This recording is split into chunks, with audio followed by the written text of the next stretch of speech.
ऐसा लगता है या तो पिछले जन्म में मैं बंगाल में पैदा हुआ था या तो अगले जन्म में बंगाल की किसी मां के गोद से पैदा होने वाला हूं।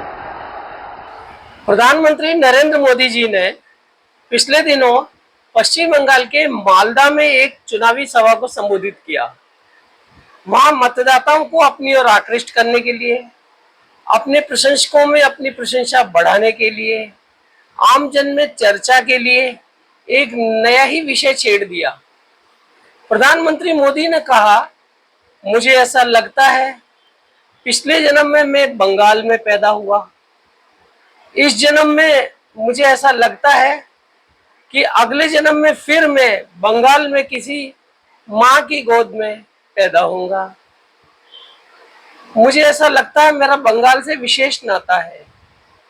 प्रधानमंत्री मोदी के ऐसा कहते ही देश भर में इस बात पर चर्चा छिड़ गई कि वास्तव में क्या प्रधानमंत्री पिछले जन्म में बंगाल में पैदा हुए थे? तो फिर इस जन्म में उन्हें गुजरात में जन्म कैसे मिला? फिर गुजरात और बंगाल का आपस में क्या नाता है? प्रधानमंत्री के पूर्व जन्म के ऐसे कौन से कर्म थे जो उन्हें एक स्थान से दूसरे स्थान पर जन्म मिला? पिछला जन्म क्या होता है? यह जन्म हमें क्यों मिलता है? अगला जन्म हमारा कैसा रहेगा? हर व्यक्ति के मन में जिज्ञासा रहती है, वो जानना चाहता है मैं पिछले जन्म में क्या था, कहाँ था, अभी मैं जो जीवन के सुख दुख भोग रहा हूँ, पिछले जन्म के मेरे कर्मों का इसमें कितना हाथ है। इसके अलावा इस जन्म में मैं ऐसे कौन से कर्म करके जाऊं जिससे मेरा अगला जन्म अच्छा जाए। ज्योतिष में 3 प्रकार के कर्म बताए गए हैं। हमारे धर्म ग्रंथों में, हमारे पूजा ग्रंथों में, हमारे अध्यात्म, हमारा दर्शन, इन सब में 3 प्रकार के कर्मों का वर्णन है। संचित, संचयमान और प्रारब्ध। ज्यादातर जो हमें सुख दुख मिलते हैं वो पिछले जन्म के कर्म जो इस जन्म में प्रारब्ध के रूप में हमें प्राप्त हुए उसके आधार पर मिलते हैं। कोई व्यक्ति जन्म से ही अंबानी अडानी के घर पैदा होता है तो पिछले जन्म के कर्म अच्छे थे। कोई जन्म से ही निहायत गरीब और भिखारी स्थिति में पैदा हुआ तो ये भी प्रारब्ध के कर्म है। कोई व्यक्ति जन्म से गरीब होता हुआ अपने कर्म करता हुआ ऊंचाइयों पर पहुंचता है और वो इस जन्म में अपने अच्छे कर्मों को करते हुए पूर्व जन्म के अच्छे कर्मों के परिणाम स्वरूप अपने जीवन को सफल करता है। न सिर्फ वह अपना जीवन सफल करता है, उस पर निर्भर सभी लोगों का जीवन उससे प्रारब्ध और पूर्व जन्म के कर्मों से अच्छा होता जाता है। कई लोगों को आपने देखा होगा इस बात का अफसोस करते हुए, अरे मेरा जन्म किसी करोड़पति घर में क्यों नहीं हुआ, मैंने पूर्व जन्म में ऐसे कौन से कर्म किए थे जो इस जन्म में इतने दुख भोग रहा हूं। तो अब यह सवाल वही आता है कि प्रधानमंत्री ने क्या मतदाताओं को लुभाने के लिए यह बात कह दी कि मेरा तो लगता है पिछले जन्म में बंगाल में ही जन्म हुआ, क्योंकि उन्हें बंगाल के मतदाताओं से वोट लेने हैं, या फिर उनकी ये शैली ही है कि जिस राज्य में जाते हैं वहां से अपना नाता जोड़ने के लिए उस राज्य से अपना कोई ना कोई संबंध बताने लगते हैं। अब यह हम ज्योतिष की चर्चा करें तो ज्योतिष में पूर्व जन्म और अगला जन्म, तो बंगाल के मालदा जिले में जो सभा में मोदी ने कहा, उन्होंने कहा मुझे लगता है पिछला जन्म मेरा बंगाल में ही हुआ और अगला जन्म भी बंगाल की किसी माँ के यहाँ पैदा होगा। तो पिछला जन्म और अगला जन्म इनका ज्योतिष में किससे संबंध है? आचार्य मंत्रेश्वर ने अपने ग्रंथ फल दीपिका में इस पर बहुत विस्तार से चर्चा की। आचार्य मंत्रेश्वर अपने ग्रंथ फल दीपिका में बताते हैं पूर्व जन्म का संबंध जन्म कुंडली के 9वें भाव से और अगला जन्म यानी आप पुनर्जन्म आपका जो होगा उसका जन्म, उस जन्म का संबंध जन्म कुंडली के 5वें भाव से होता है। तो 9वां भाव में स्थित राशि, 9वां भाव का स्वामी ग्रह कहाँ बैठा है, इससे पिछले जन्म का मालूम पड़ता है। प्रधानमंत्री नरेंद्र मोदी की जन्म कुंडली 17 सितंबर 1950 को सुबह करीब 11 बजे गुजरात के मेहसाणा जिले के वडनगर में इनका जन्म हुआ। इस हिसाब से इनकी वृश्चिक लग्न की कुंडली बनती है। प्रधानमंत्री मोदी के लग्न में मंगल और चंद्रमा बैठे हैं। जैसा कि आचार्य मंत्रेश्वर ने कहा, नवमेश यानी नवम भाव में बैठा ग्रह कहां बैठा है इससे पिछला जन्म मालूम पड़ता है।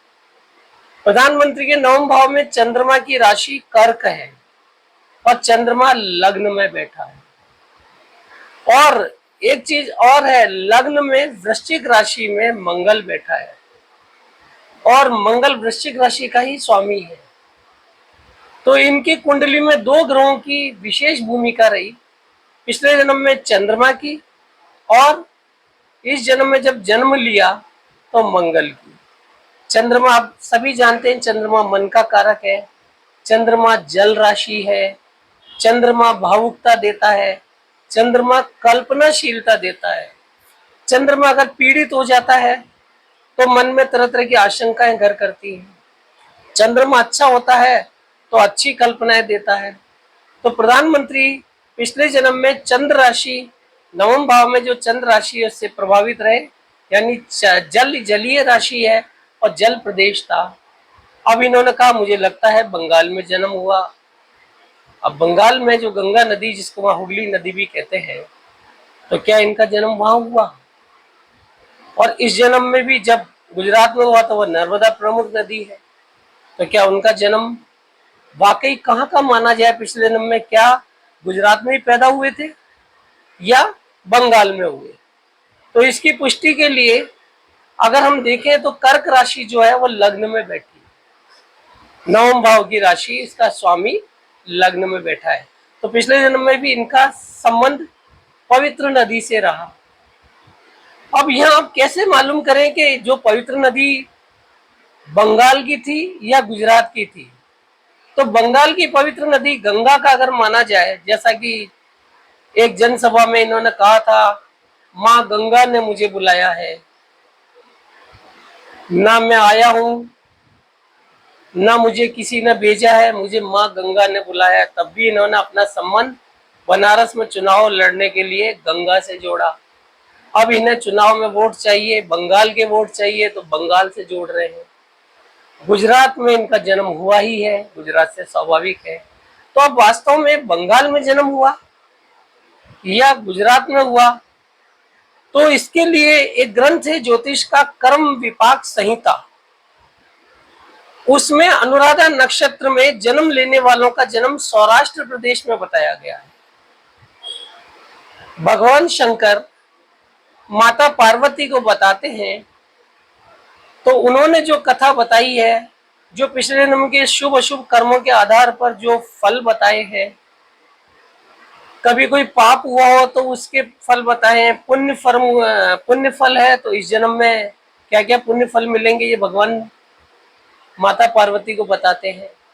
उस ग्रंथ में बताया गया है कि अनुराधा नक्षत्र में जन्म लेने वालों का पिछला जन्म सौराष्ट्र प्रदेश में हुआ।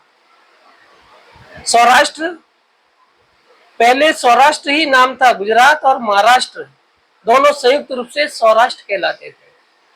बाद में महाराष्ट्र अलग प्रदेश बना, गुजरात अलग बना। तो इनका पिछला जन्म भी सौराष्ट्र में यानी गुजरात में ही हुआ था। इस नाते इस जन्म में वोटों के लिए चाहे कहीं भी कह दें, कभी बनारस में कह दें माँ गंगा ने बुलाया है, कभी बंगाल में कह दें कि मुझे लगता है पिछला जन्म मेरा बंगाल में हुआ था, ये वोटों की राजनीति तक तो ठीक है। लेकिन अगर भगवान शंकर ने माता पार्वती को अनुराधा नक्षत्र में जन्म लेने वालों के जो फल बताए हैं, उसके हिसाब से इनका जन्म सौराष्ट्र में हुआ था। अब आते हैं अगले जन्म की बात। तो अगला जन्म का संबंध आचार्य मंत्रेश्वर अपने ग्रंथ फल दीपिका में क्या है? पंचम भाव, जन्म कुंडली का पांचवा भाव, पांचवें भाव की राशि, पांचवें भाव का स्थित ग्रह कहां बैठा है, उससे संबंध है। पंचम में नरेंद्र मोदी जी की कुंडली में पंचम भाव में मीन राशि है, जिसका स्वामी गुरु होता है। गुरु इनका सुख भाव में बैठा है। नरेंद्र मोदी जी की जन्म कुंडली के साथ साथ उनके हथेली पर भी निगाह डाले तो इनका गुरु पर्वत बहुत ज्यादा विकसित है। गुरु पर्वत व्यक्ति को राजा समान या प्रशासनिक क्षमताओं से संयुक्त बनाता है और उसी के कारण इस जन्म में ये प्रधानमंत्री के पद तक पहुंचे। दूसरी बात, हस्तरेखा में यह बताई गई है कि केतु क्षेत्र से लक्षित कोई रेखा अगर शनि पर्वत तक पहुंचती है, या तो रेखा बृहस्पति पर्वत पर पहुंचे या शनि पर्वत पर।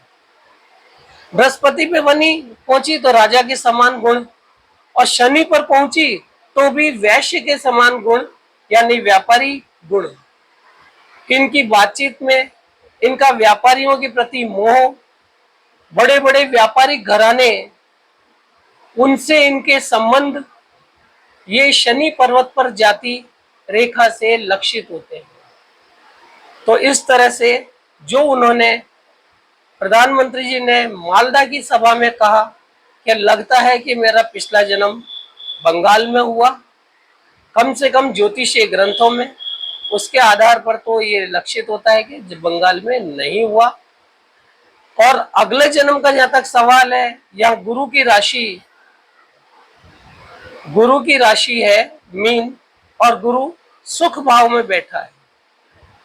एक चीज और भी है, आचार्य मंत्रेश्वर ने बताया है मंगल के बारे में। मंगल लग्न में ही बैठा है और लग्न में नवमेश चंद्रमा बैठा है। मंगल के बारे में आचार्य मंत्रेश्वर बताते हैं कि मंगल में जिसका जन्म होता है उसमें मंगल के कुछ गुण आते हैं। जैसे मंगल क्रोध का प्रतीक है कई बार, और क्रोध भी ऐसा जो उसकी राशि है मंगल है, उसकी भाग्य भाव से संबंध जोड़े तो वहां कर्क राशि आती है, और कर्क राशि मंगल की नीच राशि है।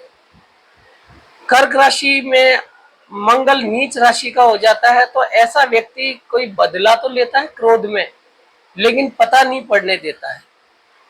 इसीलिए ईडी का, सीबीआई का जो उपयोग करते हैं, ये पूर्व जन्म के कर्मों के कारण बदला भी ले लेते हैं अपने प्रतिद्वंदियों से और जाहिर भी नहीं होने देते हैं। ये गुण इनको पूर्व जन्म के कर्मों से मिले हैं।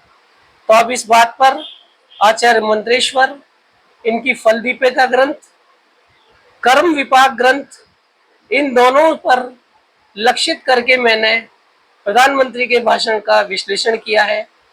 इससे आपके मन की जिज्ञासा, पूर्व जन्म में हम क्या थे, वर्तमान में ऐसे क्यों हैं, भविष्य कैसा होगा, हो सकता है आपको थोड़ी इस सूचना, इस विश्लेषण से संतुष्टि मिलेगी। इति शुभम।